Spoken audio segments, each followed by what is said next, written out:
तो ये भी बहुतों को नहीं मालूम है कि महाशिवरात्रि किस उपलक्ष्य में मनाई जाती है। जब सती के देहांत के बाद, जब उन्होंने आत्मदाह कर लिया था, उसके बाद ये बिछो में वैराग में चले गए थे ना। तो सोचो ना कि अगर पूरे पृथ्वी का हर मेल ये सोच ले कि मैं तो वैराग में रहूंगा, मैं शादी नहीं करूंगा, कुछ नहीं करूंगा, तो पृथ्वी रुक जाएगी ना, अगली पीढ़ी आ ही नहीं पाएगी अगर सब ये सोच लेंगे। तो शिव तो पहले पुरुष है ना, तो अगर वो ही नहीं करेंगे तो फिर आगे तो पृथ्वी रुक जाएगी। तो पृथ्वी लगभग रुक गई थी क्योंकि सती चली गई थी और ये वैराग में थे।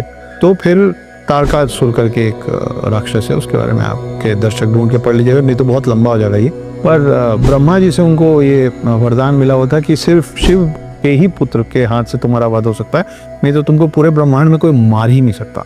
और तारकासुर बड़ा खुश था कि शिव तो गए वैराग में, तो अब जब शिव हैं वैराग में तो कभी शादी नहीं करेंगे तो उनके बच्चे ही नहीं होंगे, तो अपन तो अमर हो गए।